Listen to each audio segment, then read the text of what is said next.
Hello team, welcome to another ATP Geopolitics video with myself, Jonathan M.S. Pearce. Ukraine War news update, first part thereof for the 2nd of May 2025. Sorry this is a little bit late today. Just been rousing myself and getting all my information together because I was up late last night with a pub chat that you can check out on the live tab. Got together, as some of you will know, with people, members of the convoy that went to Ukraine back a few months, and it was absolutely fabulous to get together and talk Ukraine. So anyway, with that aside, let's start with the Ukrainian General Staff figures, as we usually do, for the Russian losses for the day before. All the usual caveats apply. You can find those in the description to the video below, linked there. 1,110 personnel lost, about where we have seen it. 9 tanks, which is about the daily average. 5 troop carrying AFVs, it's a quarter of the daily average, tad less. 50 artillery systems, again over double the daily average there. So always fairly, well, almost always fairly high numbers in that category these days, it seems. 4 anti-aircraft warfare systems is a really high number there, although 4 doesn't sound a lot. Actually, that's well over the daily average, and that's a really good haul. Depends what they are, of course. 132 vehicles and fuel tanks, consistently high as ever. Now, I was contacted by Dell this morning. Dell that does the stats. Remember, we often look through those different presentations of the data from the General Staff that he has compiled. Here is his data sheet, and if we looked at, I don't know, anti-aircraft warfare systems, there you can see the data for that, and APVs. And we're going to think a little bit about APVs. I know my face is in the way. Let's get it out of the way, and I'm going to talk you through what he said. So as on the right-hand side, you can see the gradient lessens a little. We are starting to see fewer APVs on the loss list. I mean, these are fairly high numbers consistently, but you can see that purple dotted line, that trend line, going down much more recently. If you look at vehicles and fuel tanks, it is going the other way. That is a very significant data point, that, or I think you are seeing a replacement of AFVs with vehicles and fuel tanks. In other words, they're running out of APCs, they're running out of infantry fighting vehicles. They are using cars, motorbikes, quads, golf buggies instead. Del Bicknell says, good morning, Jono. A quick observation for you. APV weekly average is now at the lowest since May 2023. So this weekly average here is the lowest it's been for this category since May 2023. That's in 2 years. Meanwhile, vehicles and fuel tanks are hitting new monthly average highs. And as you can see there, that has really ticked up as a trend line. If we go back to the data, we can see hopefully that if we scroll to the right here, there is in the vehicles and fuel tanks list, we have a 30-day rolling average high of 139.83. That's every single day for the last 30 days. That's what they're losing on average. 140 vehicles every day. So he says they're hitting new monthly average highs in that category daily. Clear signs they're truly running out of APVs or anything with armour. Instead, they're having to resort to anything they can get their hands on. In the words of a wise man, they would if they could. They aren't, so they can't, so they aren't. They aren't, so they can't even. I forget my own words. They would if they could. They aren't, so it's probably a good conclusion that they can't. And there's a covert cabal video out coming stating that they have run out of self-propelled guns in the Omsk facility. So some of these really big storage facilities, they've completely run out of self-propelled guns. That's another indication that things are getting tight in the world of Russian materiel. And I think the stats are showing us this. The Ukrainian claims are showing us this. The videos alongside those that we can see indicate that definitely, it's, as far as I'm concerned, definitely appears to be the case. Right, just a few other bits and pieces concerning activity along the front line. Oops, I don't know what's going on there. Pressing the wrong thing, trying to get rid of all the adverts that you see on these places like Euromaidan Press. They obviously need the money big time. Okay, Russian troops infiltrated Pokrovsk, but not for long. This is that's a bad sign that Russians have got into Pokrovsk, but actually it seems like a special forces unit. For more than a year since capturing the ruins of Avdiivka in eastern Ukraine, Donetsk Oblast, the 600,000-strong Russian army of occupation in Ukraine, has had its sights set on one main objective, Pokrovsk, a city in Donetsk with a pre-war population of 60,000 that anchors a chain of important towns and cities stretching north toward the border with Russia. On Tuesday, a Russian reconnaissance and sabotage group managed to cross the no man's land between south of Pokrovsk and take shelter in a building on the city's edge. They likely weren't there long before a Ukrainian drone operated by the 155th Mechanized Brigade spotted them, and the brigade destroyed the building in a precise strike. The guys were caught, Russian military blogger Anatoly Radov confirmed. 155th Mechanized Brigade trooper was less circumspect. Quote, "Those two are dead for sure," they said in a video circulated by one Ukrainian open source intelligence analyst. And there you can see it. So anyway, they've got a small number of people into Pokrovsk, and then that building was destroyed. But it shows you how close it is, and potentially how easy it is for them to get some troops into and infiltrate into Pokrovsk, even though Ukraine has been doing a fairly good job of pushing the Russians back around Pokrovsk. Now, Ukraine's 8th SSO Regiment crushed a Russian assault near Chasiv Yar. You can see the video here, 2-minute 30 video on Blue Sky. No reports here saying after wiping out troops hiding in a basement with thermobaric grenades, they seized the weapons and enemy comms. Footage just released due to OPSEC. So you can see, lots of war fighting in that bit of footage, taking out some Russians in Chasiv Yar. Now, we have the GUI unit Primary hit high value, and these really are high value Russian assets in Crimea. I don't know if these are drones that are released off the Sea Baby drones. I would have thought so. So you've got your USVs, your unmanned surface vehicles, releasing these FPV drones to attack 15 to 20 kilometers from the coastline, and they appear to be really able to take out very, very high value targets who we don't see elsewhere on the front line. It's because I presume the Russians have thought that these assets were safe within Crimea, rather than if you were sort of 15, because these aren't near the front line, right? They're down in Crimea. They're a long way from any kind of front line. But of course, if you can drive those, if you can pilot those, operate those USVs up to the coast, then all sorts of targets come into range. So we've got an S-300V surface-to-air missile system. That's a really capable SAM. We've got an Obzor 3 radar, a Castor 2E2 radar. I mean, that's really high value. ST-68 radar and an Imbir radar. So lots of really expensive kit taken out just in that one montage there.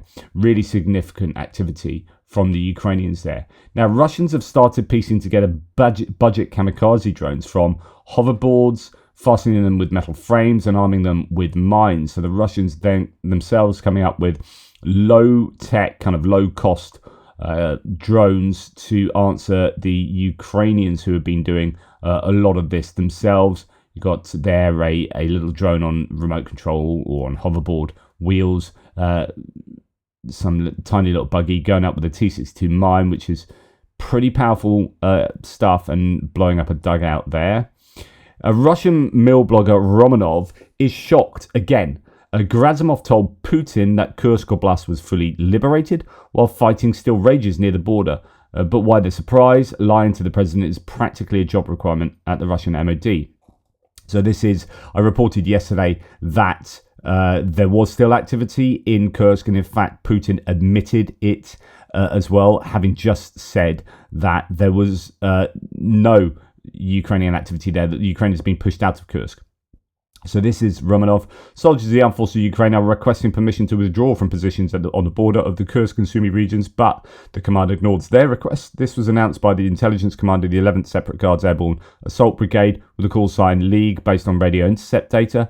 The armed forces are provided only with focal resistance in the border areas of the Kursk region. In total, they remained before the platoon, 45 people, but they all scattered.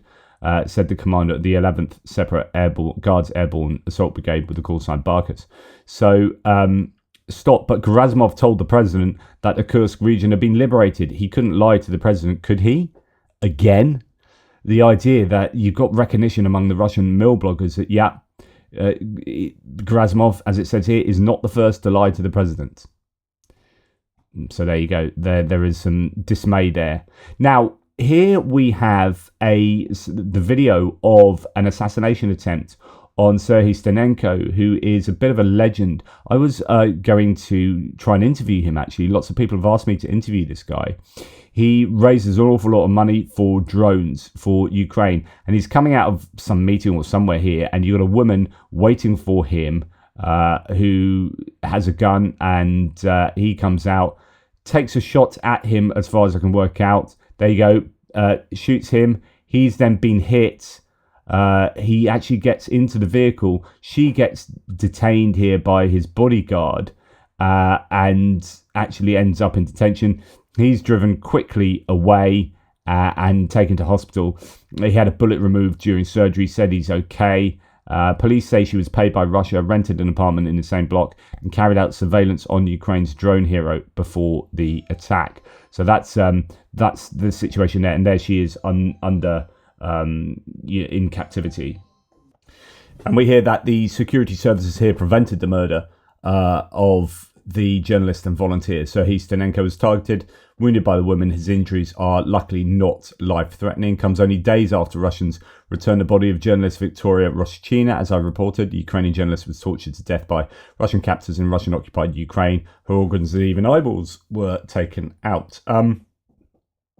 This is the fourth time, I think, and possibly even before the war started in 2022, that there have been attempts on his life. So, incredible stuff there. And I'm very glad that he is still okay. Now, on to distant strikes, and a lot of news in this segment.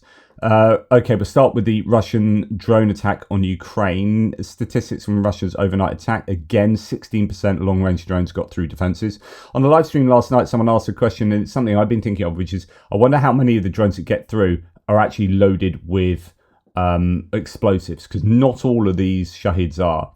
Some of them are decoys, some of them have cameras on board, and there are more to do with reconnaissance. I think there are different types of these Shahid drones, or different functions for these drones, and I wonder whether all of them that get through are loaded or not. But anyway, 16% getting through is still a really high number not to be shot down.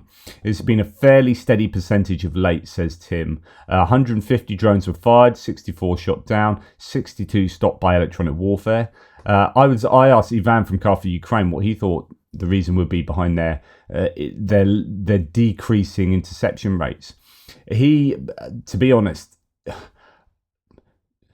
just because you're Ukrainian doesn't mean that you're keeping on top of stats, right? This is a very niche thing that I do that you guys are a part of, and we have a very close, I think, understanding of all the statistics in a way that the normal Ukrainian might not. So I don't know if he was that cognizant of a drop in interception rates, but he was talking more in terms of cat and mouse. They'll come up with some particular advantage in the drones, and then the Ukrainians would need to come up with a countermeasure, and it's that arms race of measure, countermeasure, measure, countermeasure, cat and mouse sort of scenario. I would say that's going to have something to do with it, but I have a feeling it's the tactics, it's the tech, it's the lack of interceptors, it's the lack of air defense systems as a whole, because I'm fairly sure they would have been attrited. They will be target number one, really, for the Russians. There's no point sending in drones to attack X, Y, and Z when it is air defense systems that are taking out your drones before they can attack X, Y, and Z. So if you are going to succeed in attacking X, Y, and Z, you need to worry about destroying the air defense systems first. And that's why I say they are target number one. So I would assume there's been some attrition of air defense systems, lack of interceptors, and then all the other reasons. It's probably just a bit of a perfect storm, although it did seem to happen quite quickly. That percentage went from 0 to 5% success rate for the drones. Then it dropped to 20%, sort of 15 to 30% really is what we've seen. And when you're throwing 150 drones into Ukraine, that's a lot of drones getting through. 150 last night, 64 shot down, 62 stopped. That's 126. That's 24 drones getting through. Again, another 24 every night. That many drones getting through. That's going to cause problems. Now, Zaporizhzhia was struck about 10 times, I think, yesterday. The number of wounded there has risen to 28 after Russian strikes on civilian infrastructure. Homes, a university, key facilities were damaged there. So that's some really troubling views coming from Zaporizhzhia. There is potential claim that they were also going for a railway infrastructure there as well. I've only seen that mentioned in the next source here, so Euromaidan Press. Russian forces attacked locomotive repair plant in Zaporizhzhia. Civilian locomotive repair plant in Zaporizhzhia was struck by Russian drones overnight with no casualties reported among staff who were in shelters. And just a little comment here from March for Humanity, who is a supporter of the channel, a viewer, who said, I arrived in Odesa yesterday, and Odesa has been struck. I haven't heard anything about last night, but for many nights before that, Odesa has been focused upon by the Russians. So March for Humanity said, I arrived in Odesa yesterday around midnight. I woke up. The drone sounds were crazy, like a swarm, and I didn't know for sure, but certainly heard some missiles and some defensive fire. I heard about 4 landing and exploding and saw lights perhaps a mile away. Quite a welcome. Stay safe. Keep us updated. Let us know what you're doing. But must be scary to get a real first-hand experience of what these drones sound like and what they do. As a result of a massive drone strike attack on Odesa, says Anton Gerashenko, the workshop of an Odesa-based women's clothing brand with clothes, equipment, and materials inside was completely destroyed. And this is the effect, I assume this wasn't a genuine military target, and I don't know whether this was a drone just randomly attacking parts of Odesa or one that was taken down with electronic warfare or conventional means. But the end result is you've got an entire commercial enterprise destroyed and gutted. The owner wrote, Ukrainian business today operates in conditions that are hard to imagine. Under the sound of the air raid alerts, under the threat of losing everything in the blink of an eye. Sometimes I think how bizarre our Ukrainian life is these days. We try to maintain normal lives in circumstances that are anything but normal. Through alerts, attacks, blackouts, awful news and losses, we do our best. Ukrainian resilience never ceases to amaze me. That's the owner of a place that has been absolutely destroyed. Just heartbreaking. Heartbreaking to lose life. Heartbreaking to lose livelihoods, and it's not just your own livelihood. All the employees of that place. Where do you get your money? Can the owner afford to keep people employed? What happens here? Just awful stuff. A Ukrainian Mi-8 helicopter destroys a drone here in this bit of footage at very close range.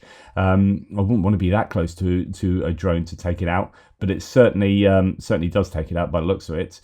Not quite sure what's going on there. Could well be just, I assume it's machine gun fire coming from the helicopter. We then have footage here, and we're going to get on to what happened in Crimea last night, because my goodness, I think the Ukrainians absolutely hammered Crimea.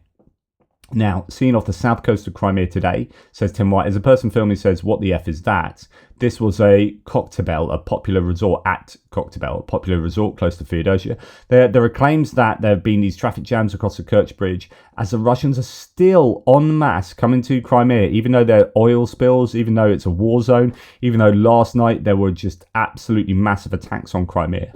They are still going there, ignoring the fact that it's in the middle of a war zone and taking their summer holidays in Crimea. You know, this is not peacetime.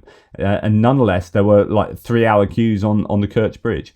Anyway, my best guess, says Tim White, that this is not a sea baby, but it's probably Russian, not a Ukrainian. And it was being tested, but who knows? It looks like that is a unmanned sea vehicle somewhere near a resort in Crimea. Now, last night, massive drone attack, says Kyiv Independent, reportedly targeting Russian military sites in occupied Crimea. Pro-Ukrainian Crimean Wind Telegram channel reported explosions in several key locations across the peninsula, including Sevastopol, Jankoy, Saki, Novofedorivka, and Katya. Indeed, some of these places are on the map here. Numerous reports are emerging from Crimea regarding widespread drone attacks across multiple locations, significantly exceeding the usual volume observed during such events. Reports originate from Sevastopol, Katya, Yevpatoria, Saki, Jankoy, and several other locations. A lot of those have military air bases at them. So Katya Air Base in Crimea was very much glowing last night. So that's footage there coming from Max 24, like posted by Max 24. Something definitely was taken out there. So War Translated again mentioning these places: airfields at Novofedorivka, Baalbek, Katya, and Fardiska were hit. Explosions echoed in Sevastopol, Simferopol, Jankoy. Flashes and air defense activity reported in Saki district. Really potentially good news for Ukraine, but you just don't know what the battle damage assessment accurately is. Loads more footage. There's a whole bunch of stuff online. Katya Air Base in Crimea, Krimsky Veter says Russian MOD reported it shot down 89 drones over Crimea and 23 drones over the Black Sea. So they're claiming they shot down 112 Ukrainian drones, but there were certainly explosions in Crimea that indicate that drones probably weren't entirely shot down. But yeah, a lot of footage and sounds of drones and air defenses. Anton Gerashchenko says Crimean Telegram channels report drone attacks on military objects in Crimea. There have been reports about an ammunition depot being hit, secondary detonations resulting from that. Waiting for more information, and that's what's caught on this video that Crimean Wind has shared. So yeah, as someone says, I note that all Ukrainian attacks are on military targets, unlike Russia seeking to terrorize and maim civilians. I think that's broadly a sound conclusion. Let's begin, says Tim White in his daily analysis on annexed Crimea and Ukraine's attack on the land Trump wants to give away. Russia's MOD says 89 drones were shot down and there are another 23 stopped over the Black Sea. Just 9 were shot down over Russia. Blasts were heard in Jankoy, Saki, Novofedorivka, Katya seen here. So some more footage, this time in the daylight, of some very fiery places. Something's definitely burning there. Katya is just one of the military airfields targeted on Crimea. Satellite heat fire monitors have picked up growing blaze in Ulovoye this morning, just 7 kilometers from Katya. During the night, a fire was spotted there after what may have been a Russian air defense missile mistake. So there is firms data looking at some of this, and in fact, I probably should go and see what. I don't know if Paul Sweeney hasn't sent any firms data, but probably is quite a lot to look at. Among the reported potential strikes on military airfields in Crimea is the one at Fardiska, a central town near Simferopol. It should be well protected by air defense as a regular target since 2022, but this video is said to be from there last night. It cannot be verified, so it looks like something struck without being shot down. Sevastopol was also under attack. It's the biggest city and with the biggest military presence, likely to have the best air defense. However, in most of the central and west of occupied Crimea, explosions were heard and some signs of arrivals such as were posted last night. Again, I'm not playing you the sound on these because I generally get restricted. One more from Crimea, says Tim, and although no hint of a drone hitting a target here, it gives you an idea of the furious air defence fire from the occupiers. The sound was heard over many towns and villages on the peninsula for much of the night. So you can see some of the tracer rounds there. You can listen to lots of those. Incidentally, the illegal Crimean bridge was not closed in the first wave of the drone attack, but later, 4:15 in the morning at local time, it was shut for almost 2.5 hours, opening again at 6:40 in the morning. Doesn't seem to be an attack near the bridge. In Russia itself, there looks to have been a successful attack in Stavropol region. This was filmed in Moscow, which I've actually got here. What's it here? No, here. Yeah, here it is. Let's go on to that then. So Moskovskoye, a town just north of Stavropol, which hosts the Russian space intelligence facility Zvezda. Now, there's a large drone that's seen approaching there, and then there is an explosion that has been witnessed at the location.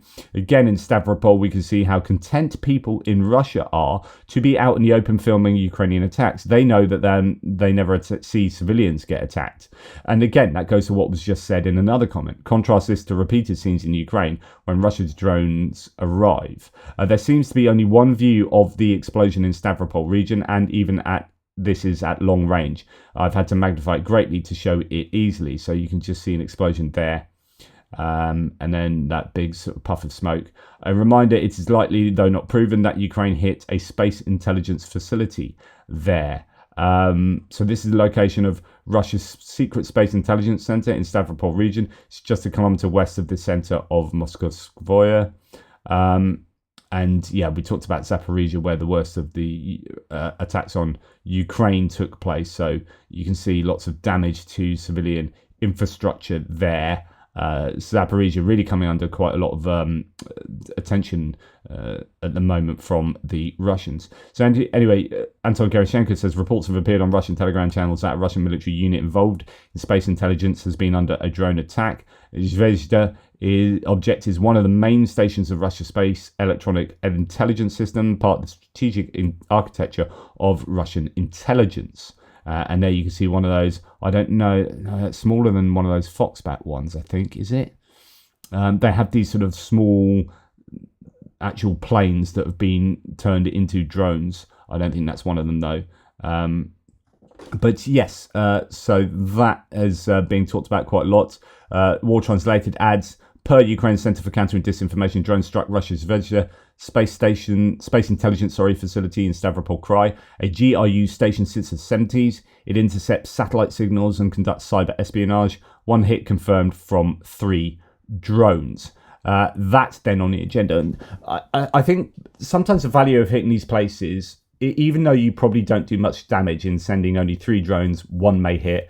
Let's assume that's what happened. And it may not have even done any particular damage. It might have hit just the side of a wall or something. Who knows, right?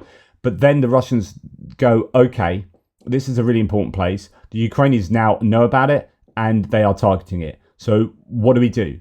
We either leave it to fate and wonder whether they're going to hit it again and do more damage, or we bring air defense systems here because we know it's on their radar. And actually they then bring in air defense systems that they have to, this is, zero-sum game. Any benefit to that site is a negative to another site. We are taking it from somewhere else, and then that somewhere else doesn't have air defense. It's that blanket that's not big enough for the bed. You pull it in this direction, it exposes your feet at the end of the bed. You put it back over your feet, and then your top is cold. So that's what's going on with the air defenses around Russia. And it might not be as much about actually destroying some of this infrastructure here, but it's about signaling to the Russians that you can hit that, and what are you going to do about it? And then the Russians panic, move stuff to there, and then they hit somewhere else. And it's a continual game of whack-a-mole. Okay, moving on to other bits and pieces.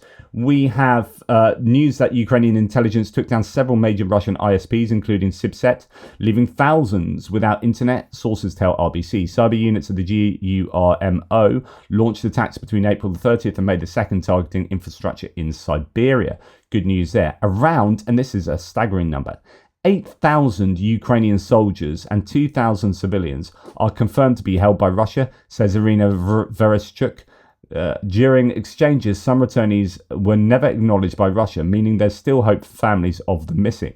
So there are some people who returned who their families didn't even know were captured. There was no news of them. They weren't on the lists. And so often you know that your relative is in captivity in Russia and you're just hoping they're going to be exchanged. But if they're not on the list there and they're not on the list of active Ukrainian personnel, then you think they're missing in action, they're probably dead. Actually, sometimes it turns out that these people are returned in prisoner exchanges.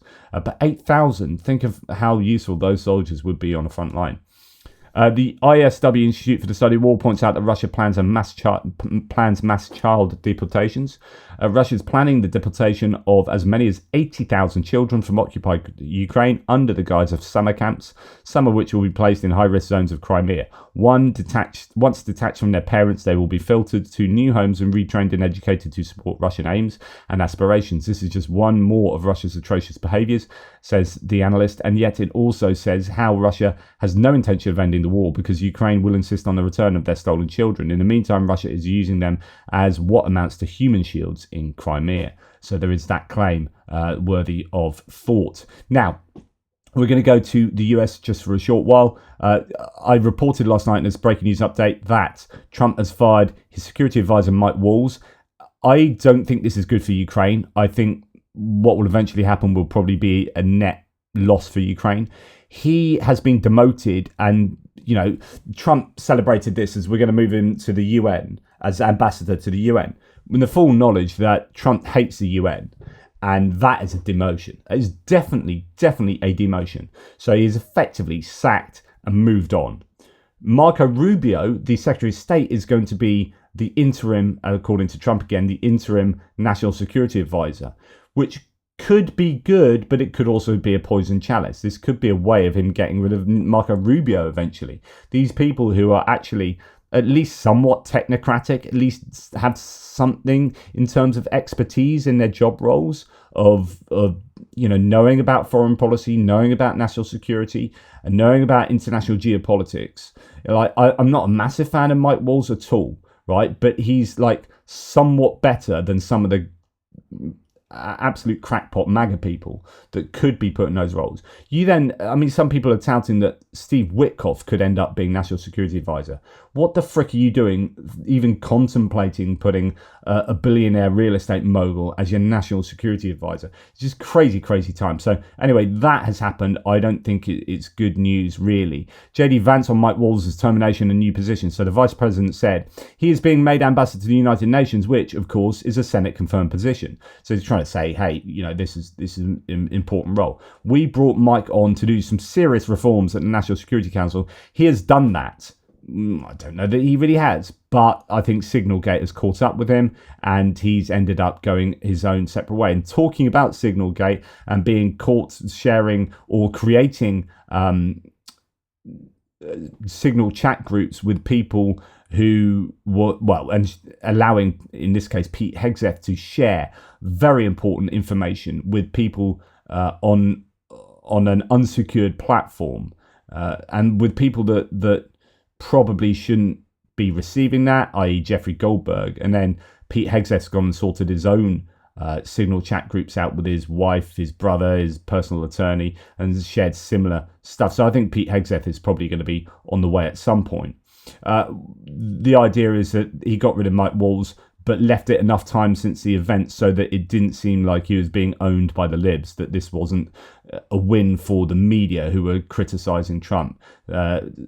But anyway, in the cabinet meeting yesterday, Mike Waltz, who was sacked over the Signalgate debacle, arguably, being shunted to the UN, says Tim White. During today's cabinet meeting, yesterday, Reuters photographed him checking his Signal account again. And who do you see on there? Tulsi Gabbard, Steve Witkoff, Marco Rubio, something scheduling, JD Vance at the bottom there. I don't know who that person is. Ending in Chet. CHEDT, anyway, or EIDT. But the point is that he may not have learned from his mistakes there. Right.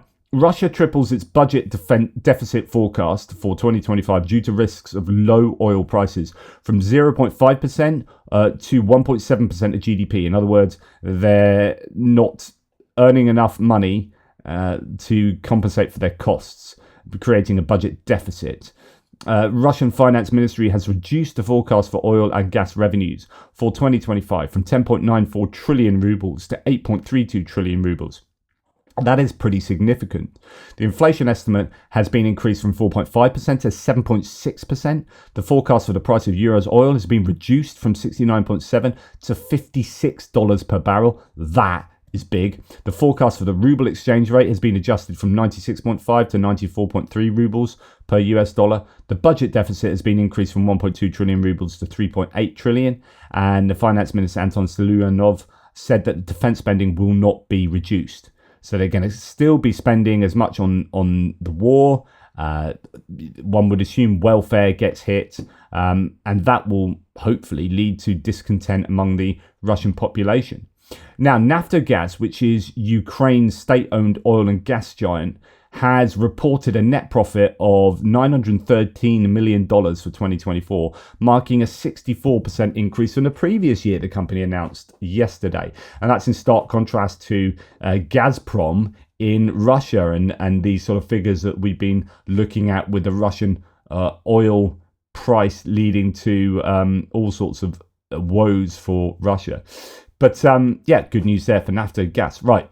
Putin may shift focus, says CNN, in the Ukraine war to short-term goals, holding seized land and fixing Russia's economy, as per CNN. The US intelligence sees this as a possible opening for peace talks, but officials remain skeptical. So there could be things that are particularly important for Putin, that he's taking his eye off those long-term, maybe maximalist gains, thinking in terms of much smaller short-term gains, and then having to focus on the economy, as we just discussed.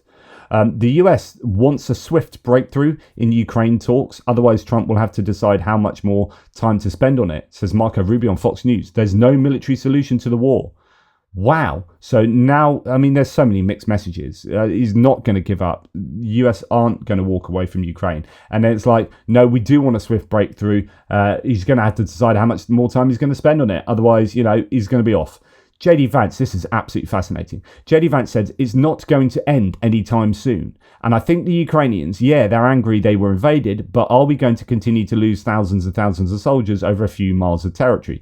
Well, I don't know who the we is there, but also, what about the Russians? They're thinking the same things, right? But of course, he's only ever focusing on being critical of Ukraine. But he also says the war won't wrap up soon. Quote, is it worth losing thousands of soldiers for a few miles? Ukraine and Russia must decide for themselves. Not even Trump can settle it. Both sides must rethink their approach. Like the idea that Donald Trump says, I'm going to solve this in 24 hours. And it's like, well, actually, no, Trump can't solve this. It's up to Russia and Ukraine. Is a real admission of, I think, either weakness from Trump or the fact that he lies. Now, the US is shifting focus from Ukraine war mediation, says the State Department spokesperson Tammy Bruce. We are not going to fly around the world at the drop of a hat to mediate meetings. Wow. We will not be the mediators. So spokesman of the US Department of State, Tammy Bruce, confirmed that US is not removing any of the sanctions currently imposed on Russia. So that's good news. And the US said the US will no longer mediate meetings between Russia and Ukraine there. That is what I mentioned on Tuesday. And the nature of how this would change is we're still committed and we'll help and do what we can, but we're not going to fly around the world at the drop of a hat to mediate meetings. Again, you're seeing the US sort of inch away from being at the heart of trying to sort out this conflict. And I think we could see Trump getting bored of this and saying it's intractable, we can't solve it. I'm going to solve it in 24 hours. No, it turns out it's too difficult and I can't do it. See you later, bye. Then there's the minerals deal. So voting in the Verkhovna Rada, the Ukrainian parliament, for ratification of the minerals deal between the US and Ukraine is planned for May the 8th, according to the People's Deputy. So that is obviously the minerals deal is going to be contingent on the political approval of it in the Ukrainian parliament. President Trump has said about that agreement, quote, "It's also good for them, for Ukraine, because you'll have an American presence at the site, and the American presence will, I think, keep a lot of bad actors of the country, or certainly out of the country, or certainly out of the area where we're doing the digging." I reckon that's just a whole load of hogswash. Absolute nonsense. There are Americans in Ukraine when the Russians attacked. They didn't give one flying fig, right? They don't care that there'll be a bunch of people digging at a mine. They'll move up to the edge of that mine, wait for the Americans to crap themselves, as you would as civilians, and get out of Dodge. You don't want to be in the middle of a war zone. I think this is absolute nonsense. This is not a security guarantee. That is not worth the breath it took to say it, in my opinion. Now, on the US-Ukraine minerals deal, the fund could begin operating within months, according to the Ukrainian economy minister. Our task is to do this as soon as possible, but it's very difficult to predict it now. I think it will take months, definitely not years, economy minister Yulia Sviridenko said, who was part of that negotiation. Anyway, there's your update. There's a little bit on peace negotiations, a lot about what's going on well, particularly with strikes, and we're going to have to wait to see what emerges today with regard to the strikes on Crimea. Some really big stuff happening there. I think the Ukrainians probably will have had some pretty good success there, at least I hope so. Take care, speak to you soon, Toodle Pips. Oh, and don't forget, Car for Ukraine, our campaign is still running. I'd love to see some further support for that to get us over the line. We are at the moment in 4th position among all the YouTubers, and any further support for that would be really, really appreciated. So thank you if you are able. And thank you, looking at donor wall, to Tahir last night, Kathy Sommer, Ricky Lucas, and all the others who had supported so wonderfully. The link is in the description below, atpgeo.com/donate. In the meantime, take care. Toodle Pips.